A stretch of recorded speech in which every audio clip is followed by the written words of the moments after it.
자, 오늘 저희가 추린 첫 번째 핵심 이야기는 언어학자 부르자는 이입니다. 이재명 민주당 대표 관련 소식인데 자, 관련된 이야기는 잠시 뒤에 짚어보기로 하고요. 먼저 이 대표와 민주당 지도부가 오늘 서울 고속버스 터미널을 찾아서 귀성객들과 인사를 나누며 설 민심 잡기에 나섰습니다.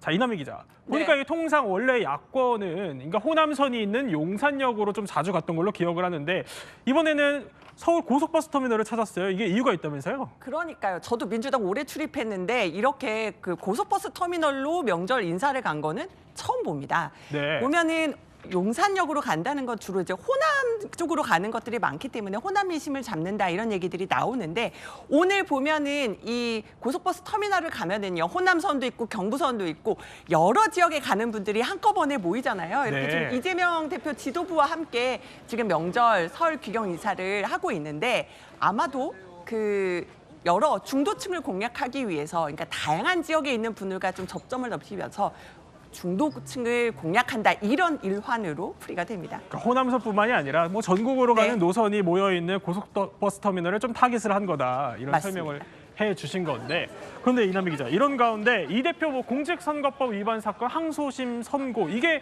이르면 3월 말에 나올 수도 있다면서요? 어제 나왔습니다. 일정이 잡힌 건데요. 예. 2월 26일까지 결심 공판, 그러니까 재판 절차를 마무리한 뒤 그렇게 되면은요. 보통은 그 판사가 판결문을 쓰는데 약 한 달 정도 소요되는 경우가 많다고 합니다. 네. 그러니까 이 2심 결과가 아마도 3월 중에 나올 것이다 이런 관측이 나오는 겁니다.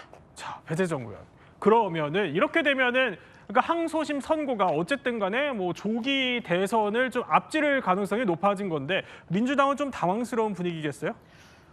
아마 여러 가지 좀 고민들을 하실 수는 있을 것 같습니다. 지금 저희가 사실 아직 탄핵 여부가 결정되지 않은 상황이긴 합니다만 탄핵이 결정되고 인용이 되고 나면 사실 2달 안에 대선을 치러야 되고요. 예. 그러면 혹시 민주당이 또 이 후보를 선출한 이후에 이 결론이 났을 때 뭐 다행히 뭐 이 그 피선거권에 전혀 문제가 없는 결론이 나면 너무나 이제 안도스러울 부분인데 그렇지 않은 경우에는 또 국민들께서 어떻게 이 부분을 받아들이실까에 대한 고민을 할 수밖에 없는 것이어서 그런 측면에서는 좀 아마 고민들을 하실 것 같은데 다만 지금 결론이 나지 않은 상태에서 뭔가를 예단한다는 것은 좀 어렵지 않겠나 그런 생각 또한 같이 듭니다. 그런데 김재원 전 최고, 그러니까 633 원칙에 따르면 원래 2월 중순쯤에는 나와야 되는데 3월 중순 혹은 3월 말로 일단 점쳐지는 겁니다. 국민의힘 분위기는 어때요? 일단 지극히 정상적인 재판이라고 봐야 되겠죠. 재판을 너무 끄는 것 자체가 결국 지연된 정의는 정의가 아니다라는 그 입장에서 우리가 계속 문제 제기를 했었는데 예. 항소심 재판부는 나름대로 신속한 재판, 이른바 633 원칙을 좀 준수하려는 그런 기본적인 생각은 있는 것 같습니다. 2월 15일은 안 되더라도 3월 15일까지는 선고를 할 생각이 좀 있는 것 아닌가 그런 그 생각은 드는데요. 네. 재판부 입장에서는 이재명 대표가 그동안에 이 자신의 재판을 끌기 위해서 부당하게 많은 그 재판 지연 전략을 썼었고 항소심에 와서도 그런 전략을 쓸 거라는 예상이 되기 때문에 그것을 조기에 차단하겠다는 판단으로 2월 말에 아예 결심을 해버리고 3월 중순에서 3월 하순까지 이 재판에 대한 선고를 하겠다고 그 의지를 밝힌 걸로 보여집니다. 그러니까 여권에서는 재판부가 뭐 특별한 사정이 없으면 내달 26일에 결심 공판을 하겠다 이렇게 밝힌 게 뭐 이재명 대표 측의 지연 전술을 차단하겠다 이런 의지로 읽힌다는 겁니까? 당연히 그렇게 보여집니다. 그리고 이재명 대표는 뭐 1심을 2년 넘게 끌었거든요. 예. 그렇게 해서 자신이 하고 싶은 입증에 도움되는 거의 모든 조치를 했었습니다. 증인신문도 하고 관련 자료도 제출하고 주장도 하고 했기 때문에 추가로 항소심에 와서 또 새로운 증인을 제시하고 또 새로운 주장을 할 필요가 별로 없다고 재판부에서는 판단하는 거죠. 그러니까 1심에서 제시된 증거 조사를 하고 필요하다면 증인을 소환해서 한번 들어보는 절차 예. 정도는 거치겠지만 저는 2월 말까지는 이 사건에 대한 재판은 일단 종결되리라고 판단하고 있습니다. 그런데 제가 한 가지 좀 말씀드리고 싶은 것은 자꾸 이제 이재명 대표가 재판 지연수를 쓴다 이런 식의 또 이것도 하나의 프레임 같은데요. 예. 사실 1심에서 전혀 생각하지 못할 정도로 좀 과한 그런 선고가 났기 때문에 그 부분에 대해서 준비하고 대비해야 되는 것은 너무나 당연한 것입니다. 그리고 오히려 1차 재판할 때 1심에서 검찰이 공소 사실을 제대로 확정하지 못해서 오히려 1년 9개월입니까? 이렇게 끌었던 또 사실이 있지 않습니까? 그런 부분들을 다 마치 이재명 대표가 재판을 지연을 하려고 했다. 그걸 좀 사실인 것처럼 말씀하시는 것은 저는 좀 호도될 우려가 있다. 이런 말씀 좀 드리고 싶습니다. 재판 지연 전술 역시는 호도된 프레임이다 이런 반론을 주신 건데 그런가 하면 또 이 대표 측이요. 언어학자의 감정을 받겠다 이런 취지의 의견을 또 낸 것으로 전해지고 있습니다. 왜일까요? 그러니까 언어 전문가를 섭외해 문제가 된 발언 의도를 좀 분석해 보겠다 이런 취지로 알려졌는데 그럼 문제가 된 발언이 뭔지 듣고 이야기 나눠보겠습니다. 국민의힘에서 4명 사진을 찍어가지고 마치 제가 골프를 친 것처럼 사진을 공개했던데 제가 확인을 해보니까 전체 우리 일행 단체 사진 중에 일부를 떼내가지고 이렇게 보여줬더군요. 조작한 거죠. 근데 제가 그 안에도 지금도 보니까 절반은 제가 누군지 기억을 못 하겠더라고요. 갔는데. 그래서 그거는 일반적으로 그럴 수 있지만 제가 예를 들면 그분에 대해서 내용을 가장 잘 아는 핵심 실무자였고 제가 수차례 통화했던 그 사람이다. 근데 그 사람을 시장 당시에는 그 사람을 기억하지 못했다고 얘기한 건데 그걸 왜 의심을 하죠? 제가 그걸 숨길 이유가 뭐가 있습니까?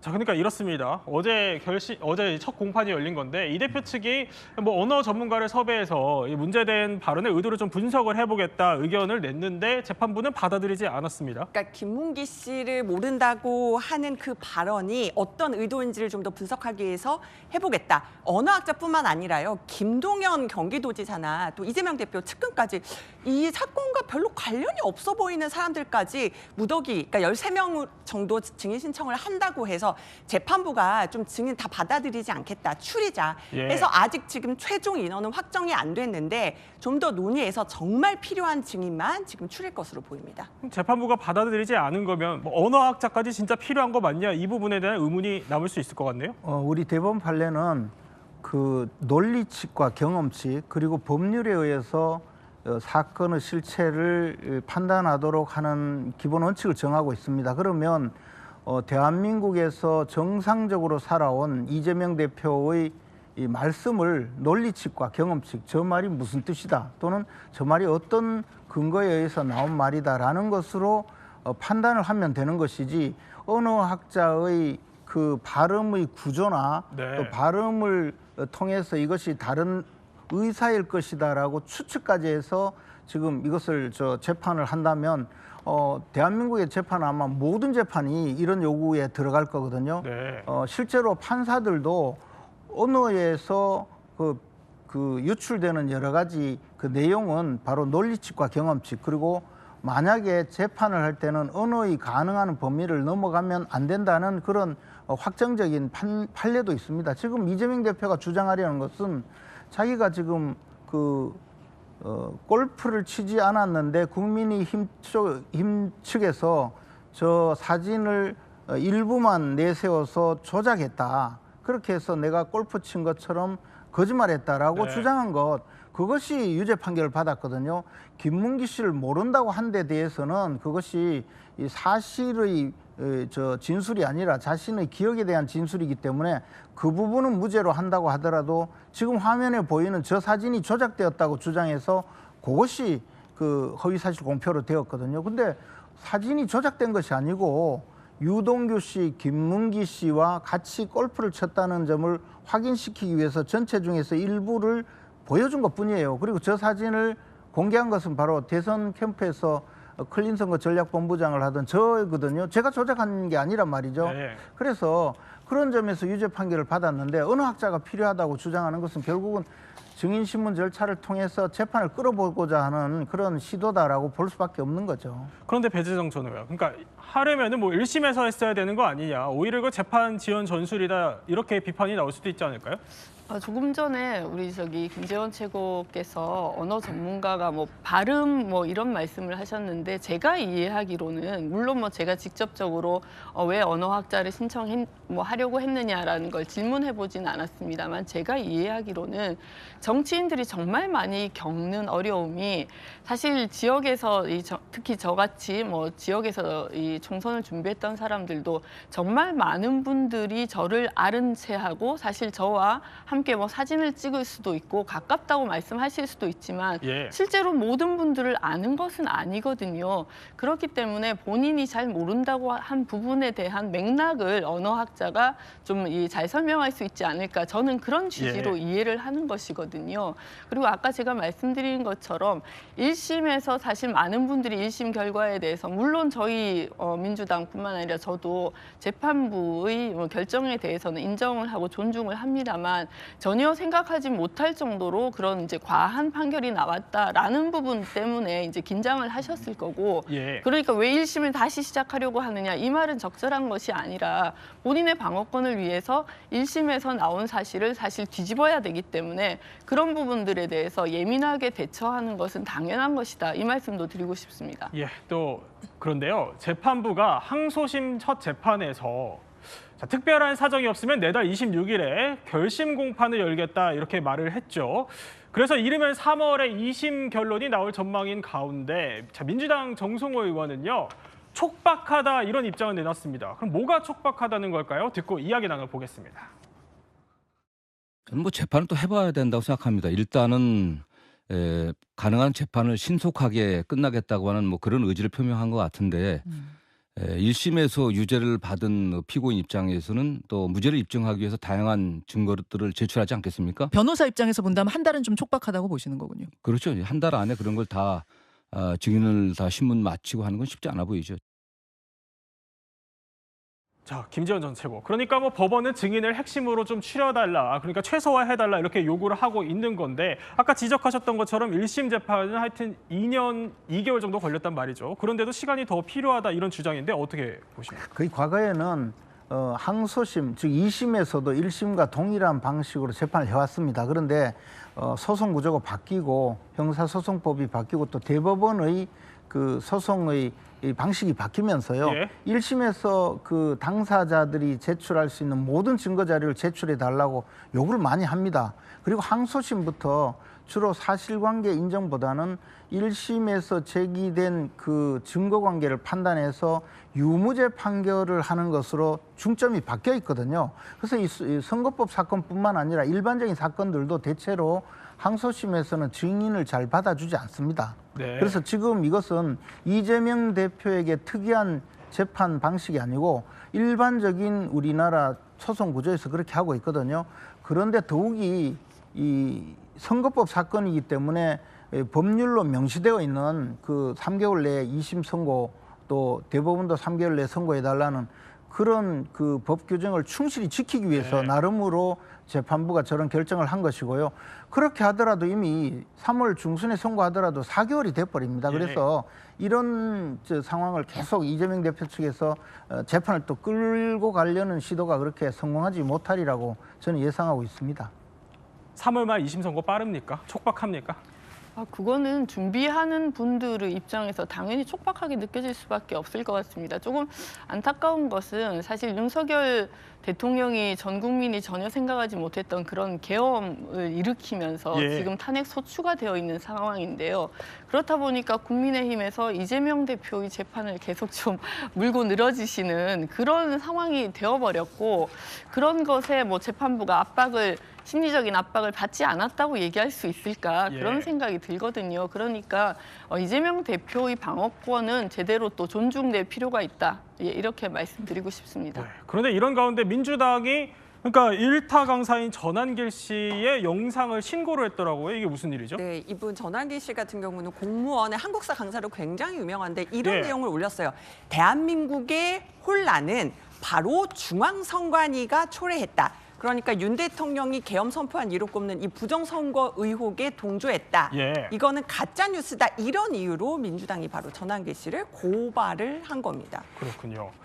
그런데 사실 이 대표는요, 어제 공직선거법 위헌 법률 제청을 신청할지 뭐 검토하겠다 이런 취지의 뜻을 밝히면서 이런 얘기를 했어요. 선거법상 허위 사실을 처벌하는 나라는 세계에서 대한민국이 유일하다 이렇게 주장을 했는데, 그런데요, 여권에서는 이 대표의 행보가 좀 앞뒤가 안 맞는 거 아니냐 이런 비판을 내놓고 있습니다. 이게 무슨 이야기인지 듣고 이야기 나눠보겠습니다. 후보자의 행위에 대해서 허위사실을 공표하면 처벌한다는 조항이 전 세계에 대한민국이 유일하다고 알려져 있습니다. 이재명 대표가 허위사실 공표는 우리나라만 있다. 이걸 처벌하면 안 된다.